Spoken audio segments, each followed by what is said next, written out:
আমরা আগের ভিডিওতে নিউটনের অ্যাপ্রোচটা দেখেছি, d/dx x² = 2x।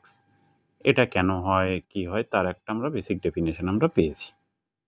আচ্ছা, এবার এটা ছিল বেসিক্যালি নিউটনের অ্যাপ্রোচ, মানে ক্যালকুলাসের ইনভেনশন হয়েছিল। এবার আমাদের ডেরিভেটিভ ব্যাপারটা বুঝতে গেলে আমরা যে dy/dx বলতে ট্যান থিটা বুঝি বা স্লোপ বুঝি, একটা কার্ভের স্লোপ বুঝি, ঠিক আছে? সেই ব্যাপারটা প্রথম ধারণা দিয়েছিলেন ডেকার্ট। এবার ডেকার্টের অ্যাপ্রোচটা আমাদের কাছে এখন খুব বেশি গুরুত্বপূর্ণ নয়, তবে অঙ্ক শেখার জন্য ডেকার্টের অ্যাপ্রোচটা আমাদের দেখাটা খুব জরুরি। সেই সময় ডেকার্টের সময় সবচেয়ে বড় মানে সমস্যা ছিল বিশেষত মানে ইউক্লিড বা কোঅর্ডিনেট জিওমেট্রিতে, সেটা হচ্ছে মানে একটা কার্ভের ট্যানজেন্ট লাইন আঁকা। ডেকার্ট একটা খুব বিখ্যাত কথা বলেছিলেন ট্যানজেন্ট নিয়ে, সেটা হচ্ছে কি, construction of tangent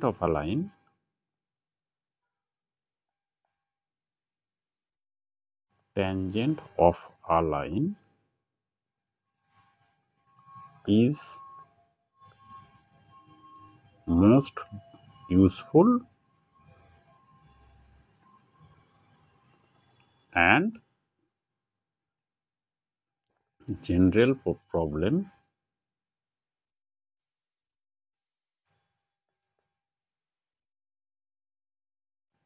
to learn geometry.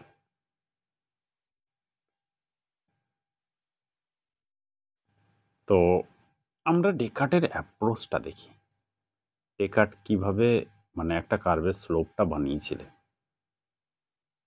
ঠিক আছে, ডেকার্ট চেষ্টা করেছিলেন y=5x², এই কার্ভের x=1 পয়েন্টে ট্যানজেন্ট আঁকার চেষ্টা করেছিলেন।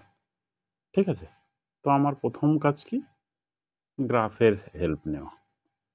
গ্রাফ থিওরি নিয়ে একটা খুব ইন্টারেস্টিং মানে গ্রাফ এতে মনে পড়লো যে গ্রাফ থিওরিটা বানিয়েছিলেন ওয়েলার, এবং সেটা কোনো অঙ্কের চিন্তাভাবনা নিয়ে নয়, বেসিক্যালি সেটা একটা অদ্ভুত চিন্তাভাবনা নিয়ে। একটা নদীতে 7টা ব্রিজ বানানো, সেটা একটা বেশ ইন্টারেস্টিং প্রবলেম ছিল, সেটা নিয়ে একটা অন্য ভিডিওতে আমরা কথাবার্তা বলবো। ঠিক আছে, তো x=1 যদি এরকম জায়গায় একটা পয়েন্ট হয়, তাহলে এই পয়েন্টের কোঅর্ডিনেট কত, 1, আর y=5x², তার মানে y কোঅর্ডিনেটটা হচ্ছে 5, তাহলে 1,5। এবার আমি ট্যানজেন্ট লাইনটা একটা এঁকে ফেলি, এটা হচ্ছে ট্যানজেন্ট। আচ্ছা, এটা y=5x²টা আমি একটু এইভাবে নিই, তাহলে এটা হচ্ছে 1,5। তাহলে এর ট্যানজেন্ট যেটা, সেটা আমার এই লাইনটা, এটা। ডেকার্ট কি করলেন, যে এখানে একটা ট্যানজেন্টের ওপর একটা পারপেন্ডিকুলার টানলেন, সেখান থেকে এই যে পারপেন্ডিকুলার এক্স অ্যাক্সিস অবধি, সেটাকে রেডিয়াস করে একটা সার্কেল এঁকে নিলেন। তাহলে এর আমি এই সার্কেলের রেডিয়াস আমি ধরে নিচ্ছি আর, আর এটা হচ্ছে α,0। এবার আমরা তাহলে সার্কেলের ইকুয়েশনটা কি পাচ্ছি, x - আলফা এর হোল স্কোয়ার প্লাস y², এটা হচ্ছে r², আর y=5x²। এটা এক জায়গায় কাট করছে এই পয়েন্টে, তাহলে আমি এখানে y=5x² বসিয়ে দিই। তাহলে x - আলফা এর হোল স্কোয়ার প্লাস 5x এর হোল স্কোয়ার লিখি, 5x² এর হোল স্কোয়ার, এটা হচ্ছে r²। এটা ছিল ডেকার্টের অ্যাপ্রোচ। তাহলে আমি এবার x এর ভ্যালুগুলো বার করার চেষ্টা করি। তাহলে আমরা পাচ্ছি 25 এক্স টু দি পাওয়ার 4, তারপরে হচ্ছে plus x square minus 2 alpha x plus alpha square minus r square, এটা হচ্ছে 0। এবার এক্স ইকুয়াল টু 1 পয়েন্টে দুটো কার্ভ ছেদ করছে, তাহলে এই ইন্টারসেকশন পয়েন্টে আমি বলতে পারি না যে এখানে এই কার্ভের মানে ডবল সলিউশন আছে এক্স ইকুয়াল টু 1। তাহলে এই যে ইকুয়েশনে যদি দুটো সলিউশন এক্স ইকুয়াল টু 1 হয়, তাহলে এই ইকুয়েশনের একটা উৎপাদক হবে এক্স মাইনাস 1 হোল স্কোয়ার, তাই তো? বাকি যেটা পড়ে থাকবে, এখানে এক্স এর কোএফিসিয়েন্ট হচ্ছে কত? 25। তাহলে এখানে এক্স স্কোয়ার আছে, তাহলে আমি 25 x square plus b x plus c, এইটা হচ্ছে আমি লিখে ফেলতে পারি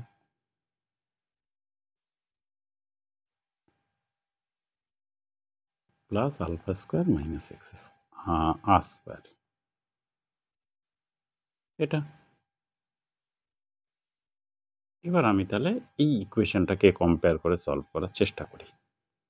তাহলে x square minus 2x plus 1 আর হচ্ছে 25 x square plus b x plus c, এটা হচ্ছে কত? 25 x to the power 4 plus x square minus 2x alpha plus alpha square minus r square. থাক, যা থাকে থাক। তাহলে আমার কি হচ্ছে? 25 এক্স টু দি পাওয়ার 4 গুণ করে দাও, আর এক্স কিউবের কোএফিসিয়েন্ট কত হচ্ছে?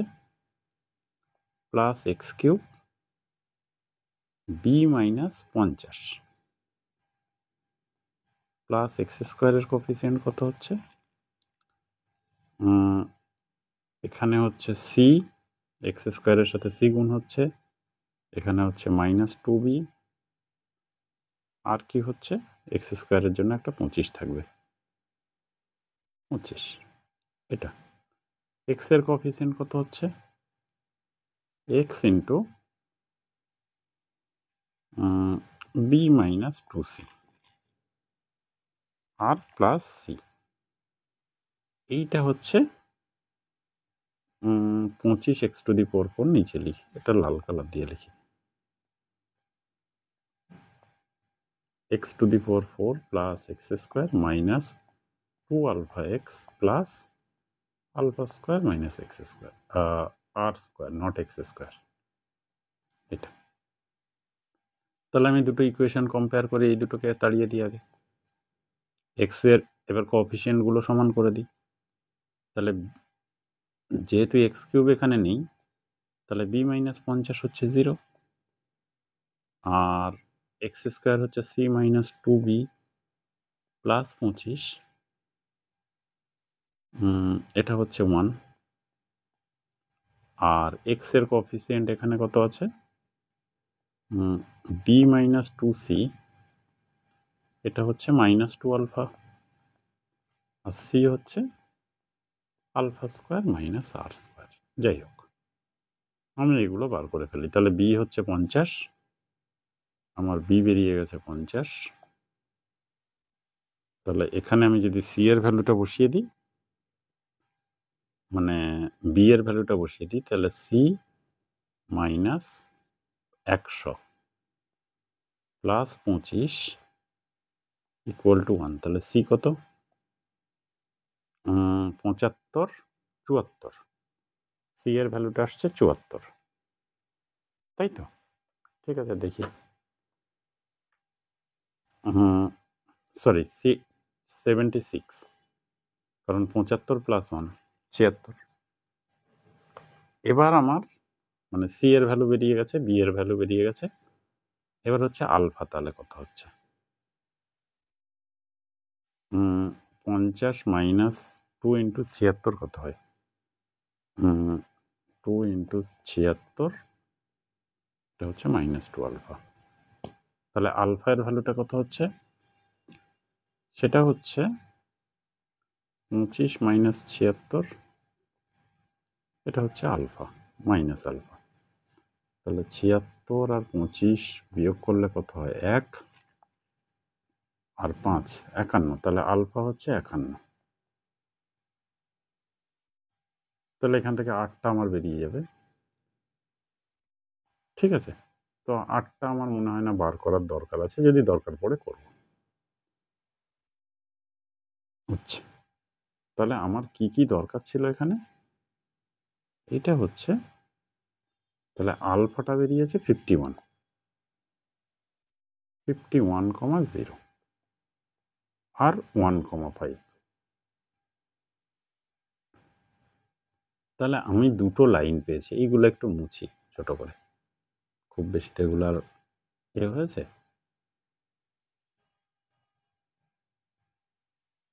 তাহলে আমার ট্যানজেন্ট ছিল এটা, এই যে লাইনটা, এই লাইনের স্লোপ কত? এটা হচ্ছে 1,5 আর 51,0। তাহলে y2 minus y1 by x2 minus x1, এটা হচ্ছে এই লাইনের স্লোপ। তো এটা যদি হয় তাহলে y2 কত? 5 মাইনাস 0 ডিভাইড বাই 1 মাইনাস 51, তার মানে -1/10। তাহলে এটার একটা নাম দিয়ে দিই সি। তাহলে পিসি লাইনের স্লোপ সেটা কত? -1/10। এবার এই লাইনটা আর এই লাইনটা পারপেন্ডিকুলার, তাহলে এই লাইনটার একটা নাম দিয়ে দাও এবি। এবি লাইনের স্লোপ কত?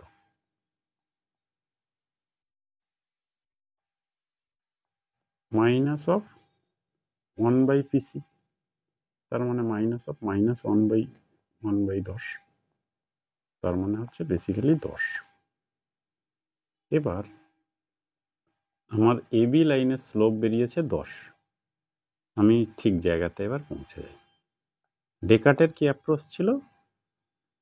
মানে ডেকার্টের অ্যাপ্রোচ দিয়ে আমরা একদম কোঅর্ডিনেট জিওমেট্রি দিয়ে আমরা এবি লাইনের স্লোপ পেয়ে গেছি 10। এবার আমরা ডেরিভেটিভ করে দেখি এবি লাইনের স্লোপ। এবার আমরা ডেরিভেটিভ করার চেষ্টা করি। dy/dx, এটা হচ্ছে 10x, x ইকুয়াল টু কত পয়েন্টে? 1 পয়েন্টে, তার মানে হচ্ছে 10। এখানে আর একটা লাইন লিখি, এটাকে y ইকুয়াল টু fx না লিখে এটাকে এক কাজ করি, sorry, y equal to 5x square. তাহলে f ড্যাশ x কত? 10x। তাহলে f ড্যাশ অফ 1 কত? 10, তাই তো? এবার ডেকার্ট কি করলেন? এরকম একটা কার্ভ দিয়ে উনি চেক করলেন না, অনেকগুলো কার্ভ দিয়ে উনি চেক করলেন। চেক করে দেখলেন যে স্ট্রোকগুলো করা যাচ্ছে। এবার পরবর্তীকালে যখন ক্যালকুলাস ইনভেন্ট হলো, যে y2 minus y1 by x2 minus x1, এই যে স্লোপ ব্যাপারটা এলো, তখন এটার সাথে এটা মিলে যাচ্ছে। ডেকার্ট এটাকে ঠিক ডিফারেন্সিয়েশন বলে করেননি, বাট উনি স্লোপ বলে করেছিলেন। সেই জন্য ডেকার্টকে বেসিক্যালি আমরা ডেরিভেটিভের মানে ফাদার বা ক্যালকুলাসের ফাদার বলি না, আমরা বলি নিউটনের। ঠিক আছে?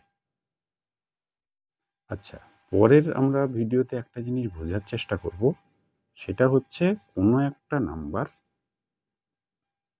কনস্ট্যান্ট নাম্বার, কোনো একটা কনস্ট্যান্টের ডেরিভেটিভ সেটা কেন শূন্য হয়। আমরা যতদূর ডেরিভেটিভ শিখেছি আশা করছি আমরা নিজেরা একটা আইডিয়া করতে পেরেছি যে কনস্ট্যান্টের ডেরিভেটিভ কেন শূন্য হয়। সেটা আমরা একদম ডিটেলে ডেরিভেটিভের যে কটা অ্যাপ্রোচ হয় সেগুলো দিয়ে আমরা দেখব। ঠিক আছে? ঠিক আছে তাহলে।